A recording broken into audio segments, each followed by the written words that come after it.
Um, Well, we'll go ahead and get started if others join us.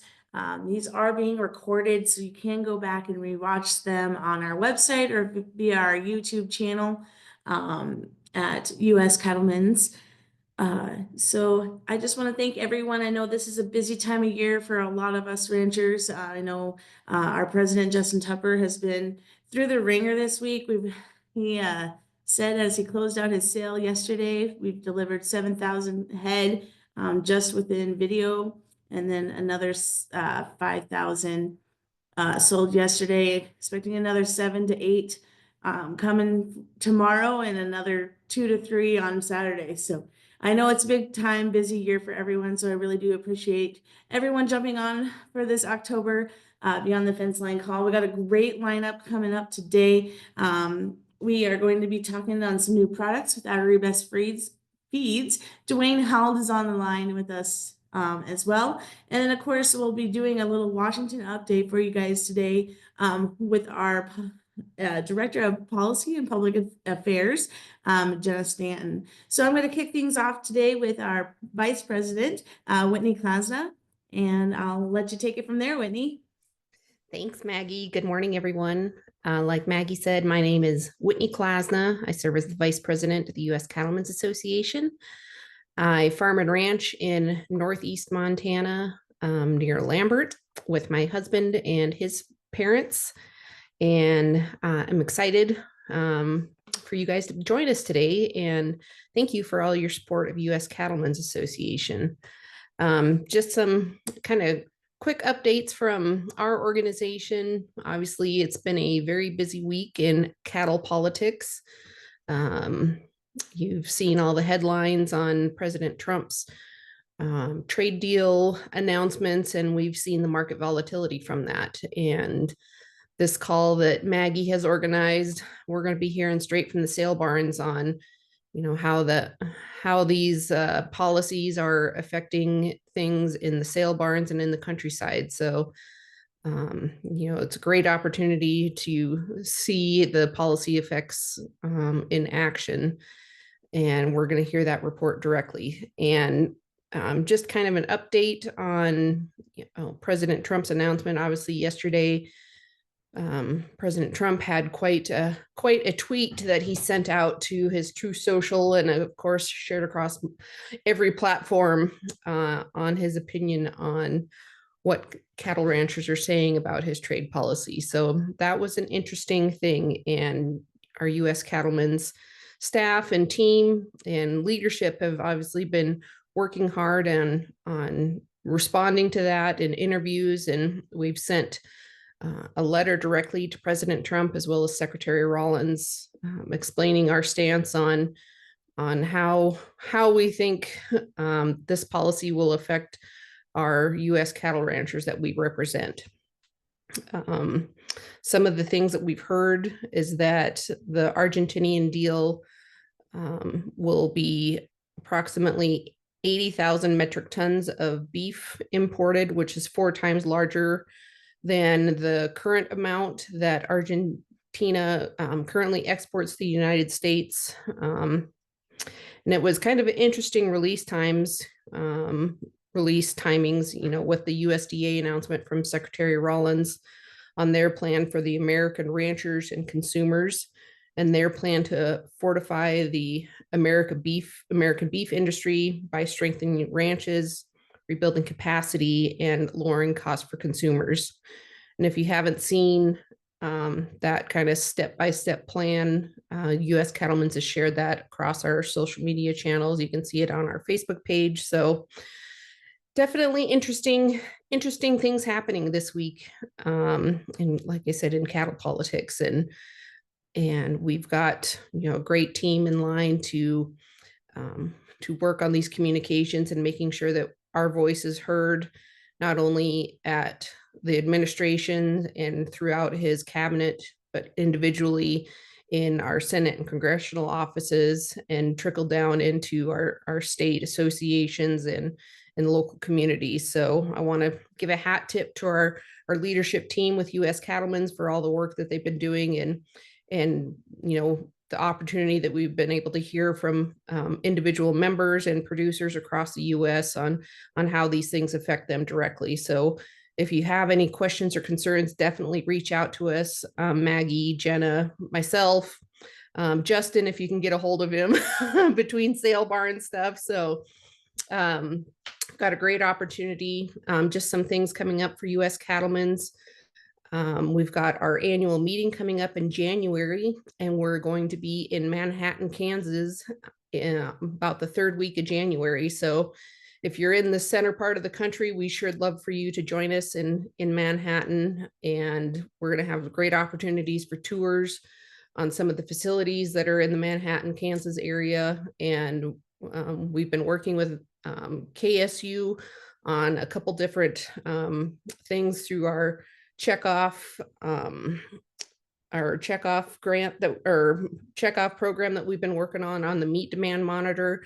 So we've got great opportunities to continue conversations there, as well as looking forward to the future on what we can do better as an organization and making sure that we're representing the independent cattle producers across the US. So be on the lookout for member alerts coming up in our email inbox. And if you're not a member yet, we'd sure love for you to join us. It's just $100 a month. And let's see here, I think young producers, $25, Maggie. Yep. Okay, good. Making sure I'm on it. So, so it's, a very inexpensive in relative terms to support our organization and making sure that we have an effective voice in Washington DC. We've got Jenna on, and she works hard for us in DC. Well, we keep the feed truck rolling out here in the hill country. So I guess if you ever have any questions for me, feel free to reach out.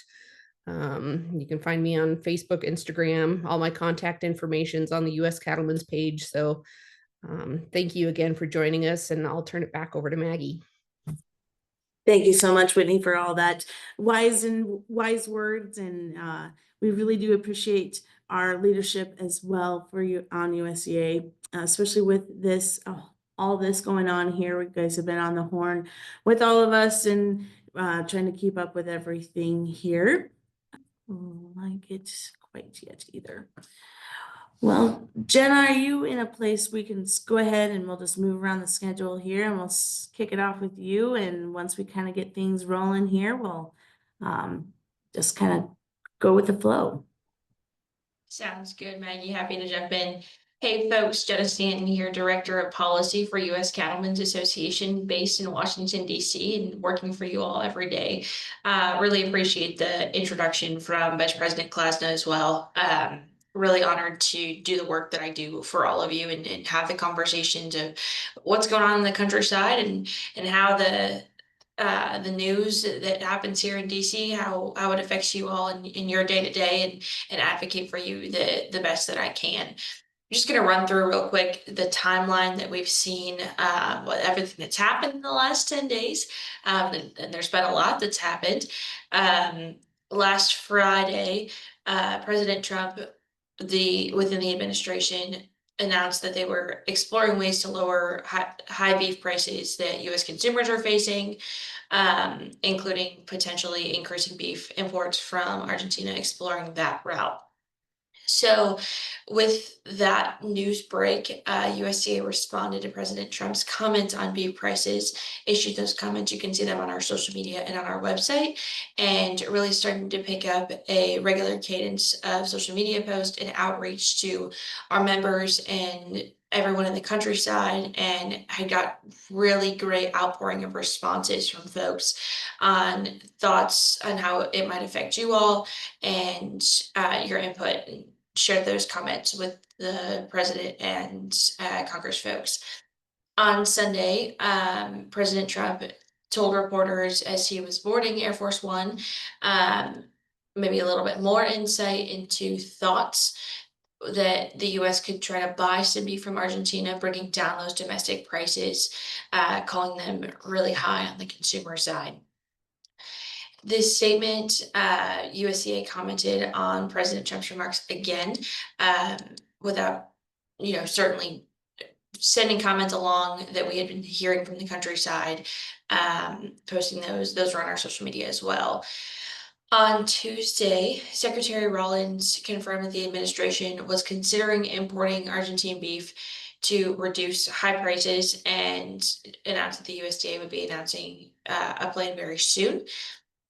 At this point, U.S. Cattlemen's wrote a letter to the President of the United States, also to Secretary Rollins and USCA Representative Jameson Greer, really focusing on the data that you all had maybe circulated to us. We'd certainly done a lot of our own research, talked to some of our economist partners and folks that we keep regular conversation with, and on pieces that maybe a little bit outside of our wheelhouse naturally about what an announcement of this kind, the effect it can have on the markets, the effect that it can have on the consumer side, what the rhetoric in general says about government intervention, talking to policy analysts, folks who pay attention to when the president shares something of this measure about the beef and cattle industry, what effect that might have, certainly in the near future, on the conversations that are happening in Washington, D.C., and then what might come down the pipe and affect you all where you're at. So wrote our letter to him, educating him, giving him the data, giving him the facts on how importing Argentine beef to this level and in this way, and how it could hurt the ranchers that have largely supported him for quite a long time. Also, on Tuesday, we participated in conversations with Secretary Rollins and a large measure of Republican senators in the West, and shared the same sentiments, same data with them as well, making sure that they knew what U.S. cattlemen stand for and what farmers and ranchers across the country really truly needed. And again, thank you all for those of you who participated in commenting on social media, reaching out to us, giving us your thoughts, really shapes the way that we can effectively advocate for you. As Vice President Claus has said, I won't go into it too much, but yesterday, the president was certainly very busy there with his comment on Truth Social, really coming at ranchers very specifically, and shared those posts, continue to get feedback from you all on how that landed with you, and worked on just more of the front-facing piece there, and talking with you all on those comments specifically. And then yesterday afternoon, as Vice President Klausner shared, Secretary Rollins did share the 13-page plan to strengthen the American beef industry, something that she has cited has been a priority for USDA from day one, and talked a little bit about some newer ideas, such as increased grazing access, opening up vacant allotments, and then maybe enforcing some pieces that have been on the books for quite some time.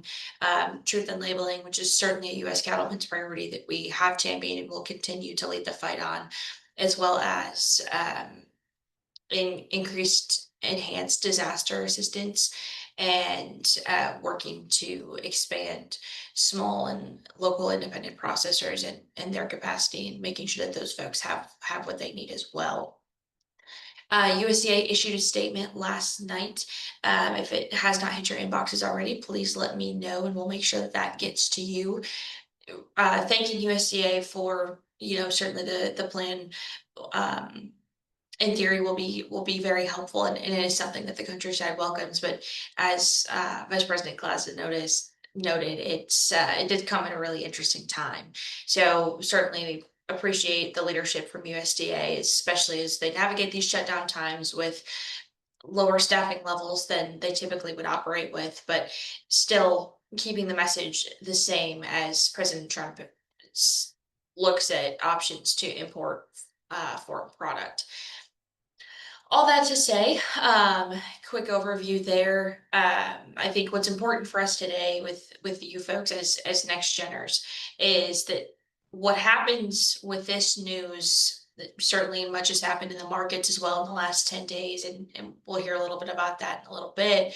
I'm not a market genius by any means, but opened it yesterday and saw quite some red. What's important for me in my role that I fulfill here in Washington, D.C., is for those of you young producers that you understand that what happens with this news will affect you most directly and will affect you potentially for the next 10, 20 years, and as you go into your operations and as you become the more seasoned vets, of folks in the field, what happens here now matters to you, and we understand that and we hear that, and sometimes you don't always get everybody on social media commenting, giving their thoughts. You don't always hear from everybody directly, so wanted to open up the floor here and ask from you folks, what are your biggest pain points with president's recent announcements, with Secretary Rollins's USDA announcement plan that came out yesterday, and what are maybe some pieces in the countryside that you're feeling from all of this, and we'll find a way for U.S. cattlemen to advocate for you. So we'll just start off with pain points. If there's anything that folks want to share, happy to make this a very open conversation.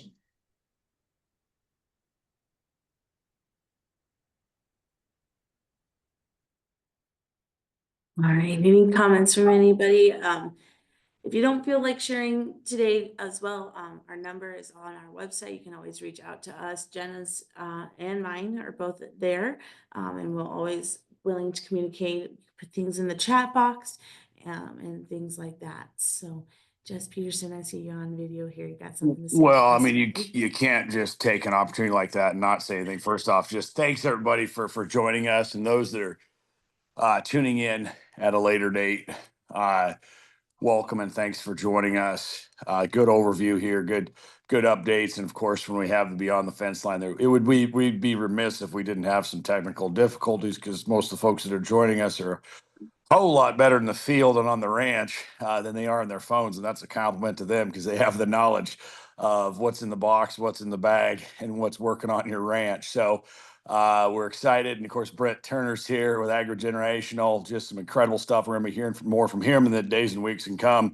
And so we've got some great repeat guests, and we've got more to come on that. Just real quick on the markets. Obviously, these are unique times. I don't need to tell any of you all that. And especially, it's kind of interesting. My dad, when I went to work in agriculture policy, uh, yeah, I thought I was, kind of, right out of the chutes, and then Jenna came along, and she's pretty much even beat me out of the chutes as far as being right off the farm and ranch, straight into Washington, which is the best way to do it, right? It's the best way to do it because when you hear Jenna speak, and even when you hear Maggie speak, you can tell it's very near and dear to their hearts, because it is.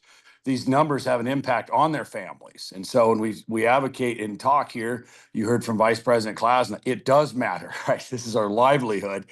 And so going back to what Dad said years ago when I walked out of the Capitol, you'd think you'd call up, some, hotshot lawyer or lobbyist to get the insight. And I just called up my dad back on the ranch. And I have no idea what the policy was at the time, but I just remember relaying it to Dad, and he knew. He knew. He said, "Don't let them do this. They tried to do this in the '80s. Don't let them do it." And it's bad policy is bipartisan, and it always seems to come back and haunt you. It just does. And so you all know, some price fixes and stuff that happened in the Carter years and some of that jazz. I did tell Mom and Dad, since I'm a product of the '80s, and we lost a lot of ground in that time frame, that I would never let us get into the high double-digit interest rates. And so I guess I'll take full credit for not going up to 15, 20. I don't know how these folks did it then. No, but we always tried to have a steady hand in that presence, whether it was COVID, whether there's any of these incidents. So you get nervous, right? When either administration talks about, hey, we're going to fix the problem instantly, right? And so that's always kind of a hesitation that we have. I knew if I talk along, Dwayne, my good friend Dwayne, would join us.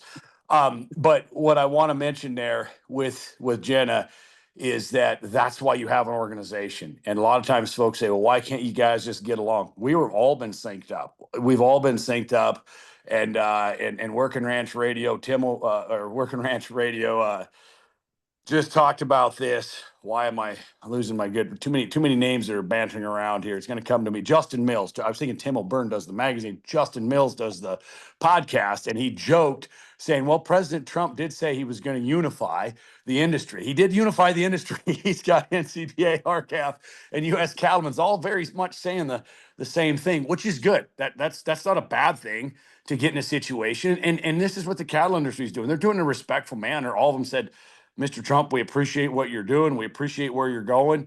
You're missing it. I mean, obviously, he's a Manhattan developer, right? You can call him a businessman, yes, but he's in that mindset of, again, he puts folks in hotels. So, of course, he thinks about hotel guests, right? He doesn't think about what it is at the ranch gate, right? That's just a difference of opinion. This is where I've always said, too, you need to have an ag secretary that goes, it's the people's department, right? And don't ever kid yourself about why President Lincoln called it the people's department. The people need to advocate through the ag secretary, not the other way around. The president doesn't need to tell the ag secretary. That's why you have cabinet members from the people's department. That's why President Lincoln designed it that way, right? They designed it. People's voice was pretty important during that era. And so the ag secretary, and I recall in Vilsack, Secretary Vilsack and I went back and forth, and I'll give Obama a fair amount of credit. He knew he's a Chicago guy, right? But he'd always turn to Vilsack, and Vilsack would say, look, here's what family farmers and ranchers need. Now, Obama listened to a lot of the folks when it came to regulation, right? I mean, he was a Democrat that just couldn't help but regulate. But when it came to these competition issues, he turned to Secretary Vilsack. I think Vilsack 1 versus Vilsack 2 was a lot different. I think Vilsack 1 had a little more energy. And so when Vilsack 2 came in under Biden, I don't think he had the energy that he had under Obama. But I remember a direct meeting where he said, they don't have a clue in these cabinet meetings, but I'm going to advocate for you. So a few things that I'm very optimistic on. I think Rollins being from Texas, I think with Secretary Rollins being in a position where the ag, we had the Common Ground was weighing in with her. We have groups weighing in with her, and then and honestly, Jenna's work with the undersecretaries. We're going to continue that dialogue because someone says, "Well, why don't you just pick up the phone and get to Trump?" Well, he's made it clear, okay? So we can get out there, and you're not seeing that. We could get out there and rant and rave, and you're going to see a lot of. And we tend to do that in the cattle business for folks that don't like social media. There's a lot of posts out there in social media right now thinking what we should and shouldn't do. If you want to know where the path is, it's follow history. It's work with the People's Department, which is what U.S. Cattlemen's is doing. That's what Jen is doing. Government gets back open. She's working through those sectors. And then Secretary Rollins is our advocate. She needs to go to Mr. Trump and say, President Trump, and say, look, I understand in your world, hotels and customers, that's what you're thinking about. We have a customer too here at the Department of Agriculture. It's the U.S. rancher. And so we will not back down on that. You saw President Tupper. He's got a media schedule that was almost competing with Trump in this whole process.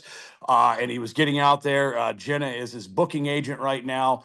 And so I want to let everyone know here, we're not backing down 1 inch. We're not doing a disrespectful manner. We've seen this before where bad policy is bipartisan. You've got to work with your contacts. That's why you have an association. So this a lot of times folks go out on social media and they rant and rave, and there's 50,000 likes of someone ranting and raving in the countryside. Wouldn't it be great? Wouldn't it be great is a great post to have at the end of your lane. But the end of your lane needs to connect with the People's Department. And that's what U.S. Cattlemen's is doing. And that's what we're going to keep doing. So what's happening right now in the markets? Yeah, it's a little red out there. But what's the best thing about it?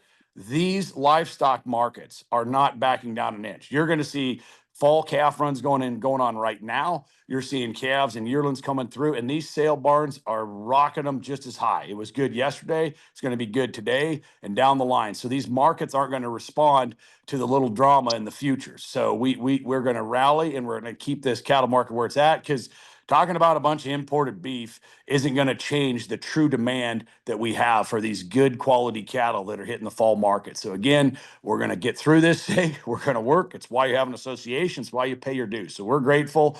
And the one thing you need more than just as much as an association is a really, really, really top end nutritionist, one that gets it across the board. Dwayne Howe goes to all of the cattle producer meetings. He supports all of them. He's done an incredible job for our operation. You all know we support many of these folks. Dwayne's done a great job of building out our nutrient program when it comes to minerals. and all the intakes. So we turn to AgriBest, and Dwayne, we work with Nutrilix. We work with anyone that comes and, sits down and chats with us. But Dwayne is up there at the top, and I'm honored and grateful that he's here with us to say a few things this morning. Dwayne. Thank you, Well, I Jess. appreciate it, Jeff. Can you guys hear me all right? We certainly can, Dwayne. You sound perfect. All right, I appreciate it. Yeah, excuse me.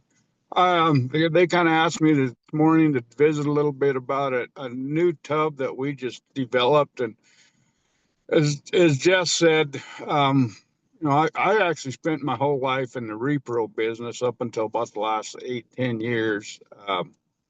And to me, nutrition, I mean, if you don't have a good solid nutrition, you're just not going to get cattle bred. You're not going to wean heavy calves. And so this is kind of what this is all about. The tub is called Rumen Edge, and it's actually a very simple tub. It's distiller's grains, Redmond conditioner, garlic, and yucca. And for you folks that aren't familiar with these products, Redmond conditioner is a volcanic ash and clay that the Redmond mine in Utah is actually encased in this. And it turns out that this stuff is extremely toxin binding, extremely rumen buffering. And so it kind of helps to bind some of the toxins in the rumen and kind of keep them cattle's rumen working very well. It'll help. We have a lot of feedlots on it. Their bloat problems go away. Yucca, and most of you guys probably have seen this, is you can't hardly trail a set of cattle by a patch of yucca. They have to go over there and eat the pods off of it. And the reason is it's very similar in the fact that it's very rumen buffering, and those cattle just like it, especially if they have any kind of a gut issue from eating whatever they happen to, if they get hold of some weeds or anything like that, it will bind those toxins and remove them out of their system. The garlic is in there for insect control, and garlic, it is, you got it. I've had a lot of people say, well, garlic doesn't work. Well, it's just like anything else. Not all garlic is created equal. The garlic that we use is extremely powerful, and it does work. I've been out looking at cattle on these tubs, and the neighbors' cattle are fighting flies and milling and tromping, and the cattle that are on these tubs are pretty comfortable. But a few of the things I really, really like about this tub is we actually intentionally do not put a vitamin mineral pack in it. And the reason is I'm not sure how many folks are on this call, but almost every one of you needs a different mineral than another guy. It just depends on your operation, the time of year, the year. It'll change from year to year. And everybody seems to have a mineral that works for them very well. And I don't think there's a tub in the world that has the exact mineral package you need. And so we've actually priced Rumen Edge to a point where you can buy your mineral and put it on the side and still keep your day costs down and still get your cattle bred. Get, like through calving, you'll see the health in them calves are going to be a lot better on this. Rumen Edge is a high fat, high protein tub. It's a press tub, so we have 4 different hardnesses, but every tub's exactly the same other than one is harder than the other. So we've got a soft one to wean cattle on, and up to an extremely hard one that honestly in my mind is too hard for our country.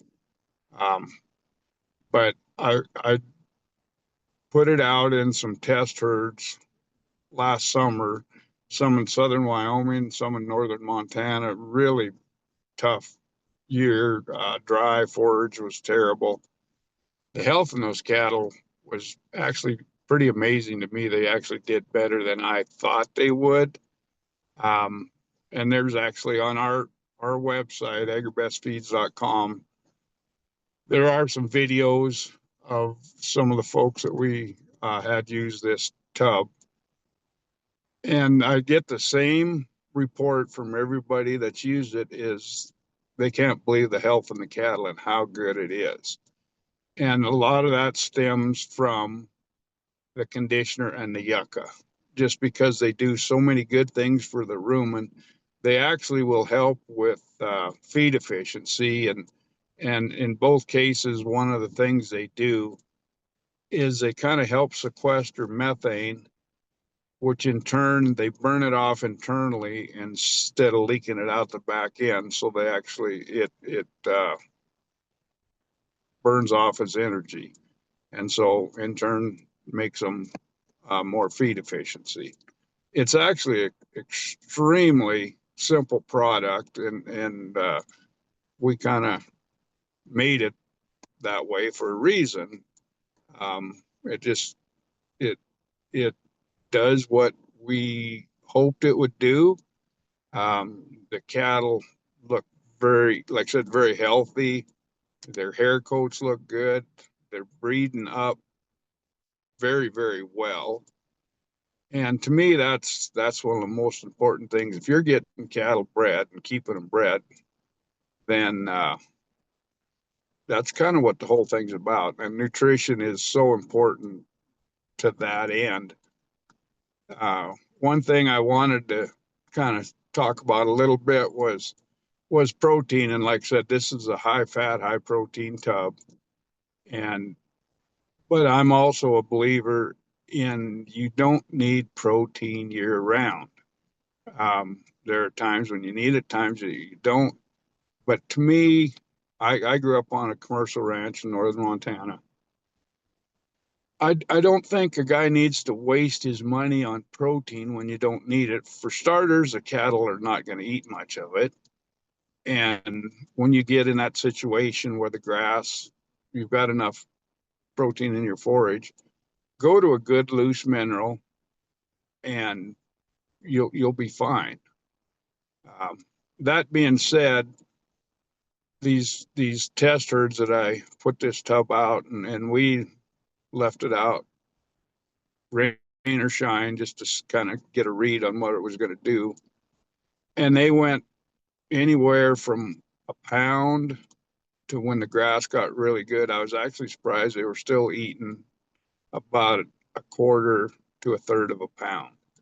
And I that still surprised me, but I think one of the things is there was weeds growing and things. They were having some rumen issues, and so they were still eating some of that to get that conditioner in them and the yucca to help with rumen issues. But like I said, they never went completely off of it, but they did slow down. And then when the grass started curing back up and drying up, then their consumption went back up. But I guess bottom line, the health of these cattle is what really impressed me. And you can see up on the screen that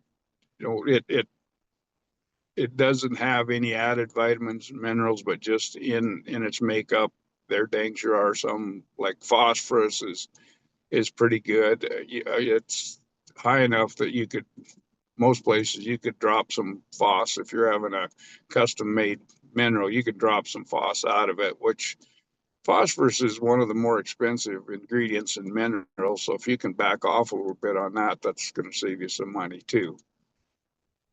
But anyway, like I said, this just, we wanted something simple, one that we could control consumption, and that seems to be working very well. And to me, that's a pretty important issue, because some of these tubs seem to, the consumption can get a little out of hand on you. And the way that we make these, and being a pressed tub, we seem to be able to control consumption very well, as long as we have an idea of what kind of forage you're going out on.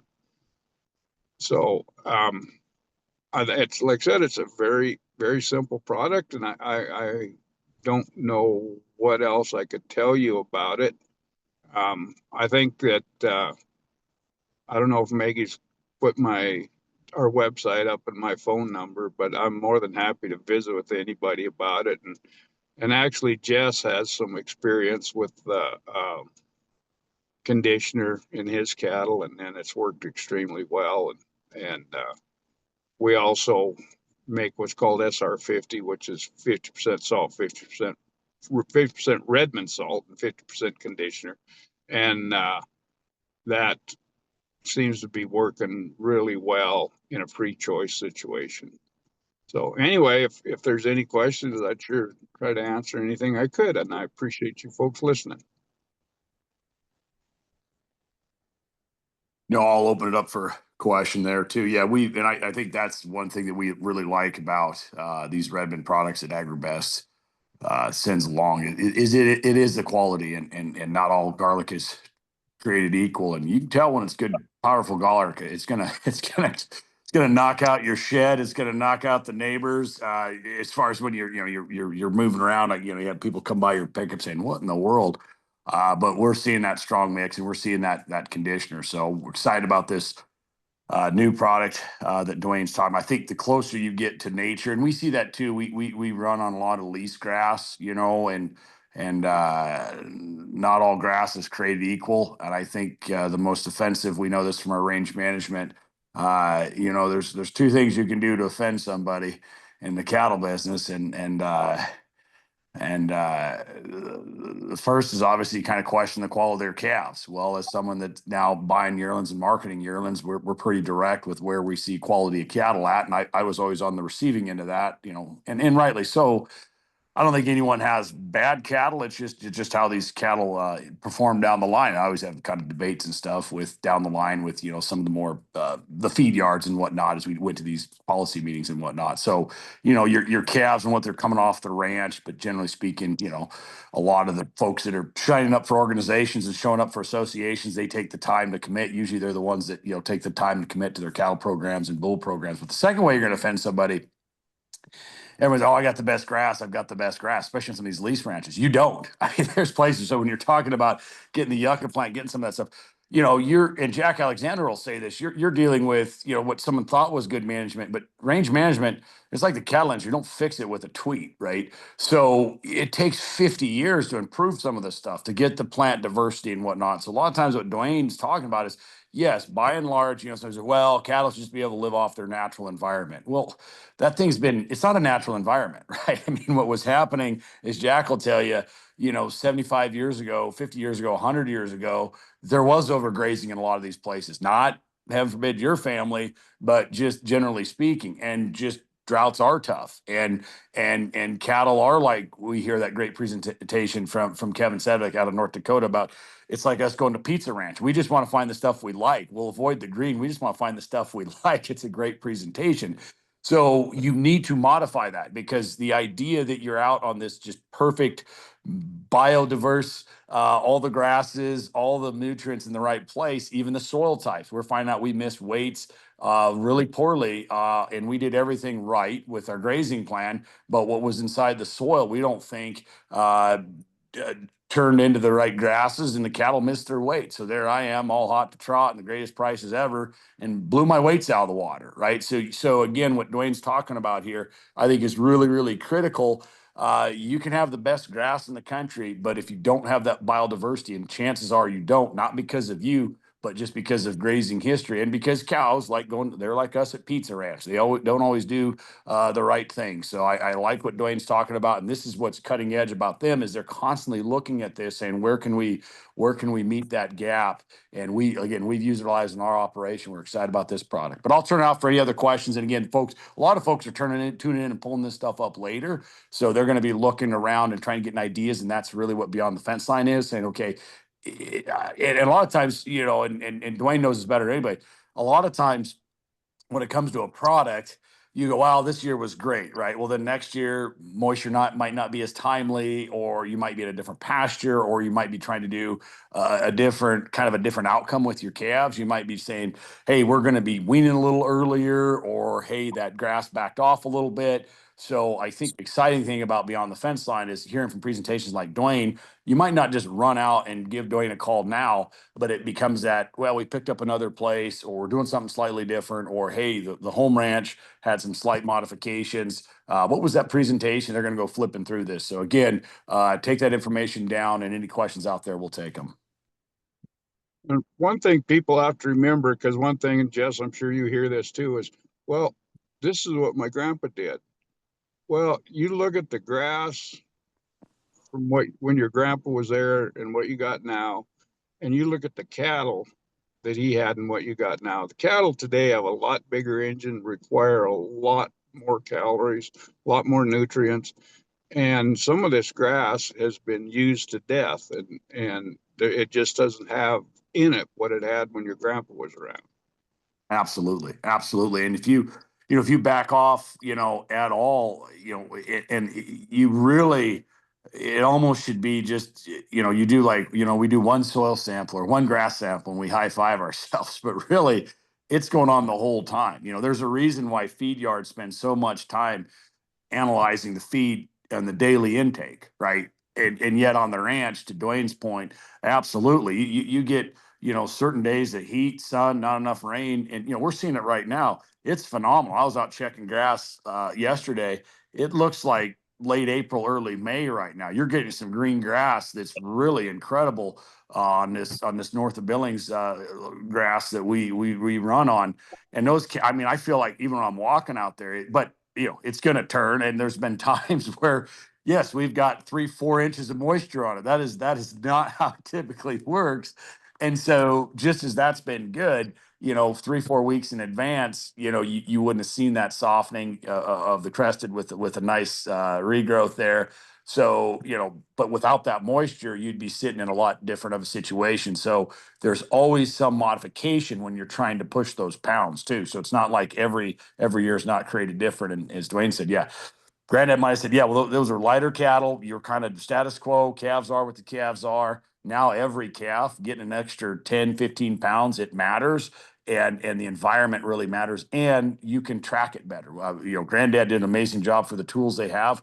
We have a lot of opportunities. We have these tools now that literally improve your margins. So why wouldn't you, right? I mean, Granddad did a phenomenal job with the knowledge and tools they had. Now we have even more, so take advantage of them.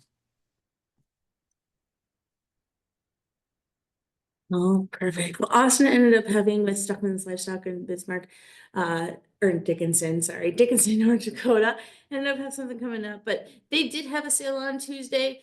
Pulled up their market report here just a little, just kind of see what they did. I got some steers at 3 weights that were sitting about 635 to 640. We have some 4 weights sitting at that 575, some going for about 599. Heifers were sitting at 605, 585 for those 3 weights, and 4 weights are sitting at that 530 range as well. So like Jess had mentioned, the markets are holding pretty well, despite everything that's going on. St. Andre pulled theirs up from yesterday's 3,000 head. Justin's comments for that day was market is still really good, even though the board limit had dropped. We got a few at 5 weights sitting at 559, 94 head from Courtney Ranch there in between Alzada, Montana and Belfouche. So still with everything climate wise, on the politics side, market is still staying strong and holding strong. And so hopefully that stays true and holds true kind of throughout this fall run as people are, selling and kind of making their fall run well. So one thing, if there's any other comments, we are here for you. If you want to get your word out, we want to hear from you guys and your guys' operation and what it really means to be a U.S. rancher. Again, my number is 406-670-0530. Reach me at any time. Of course, Jenna's number as well is 202-870-0156. We're here for you. Of course, you can always reach us on our social media. We're on Facebook, Instagram, X, and then also you can reach us through our website by putting in a submission as well. Again, these are recorded. I'll be getting these up most likely by Monday. They'll be getting up. So if you missed anything, please share it with your friends. We really do want to hear from you guys. As Whitney had mentioned earlier, we are getting ready and planning for our annual meeting. We'll be hosting it in Manhattan, Kansas, January 20th through the 23rd. So if you guys are interested, we'll be coming out with some more information about that here within the weeks coming out. Also, if you're in the Kansas area, I will be in Kansas, Manhattan, Kansas for the Kansas Cattlemen's Association's meeting with the booth there. If you ever want to stop by and talk, I'll be there along with Larry Kindig, who's also a board of director for USCA. Again, thank you guys so much for joining us today. We really do appreciate it, especially in this busy time of year of getting calves sold. And I hope you guys have a great rest of your October, and we will see you in November. Thanks, everyone. Thank you.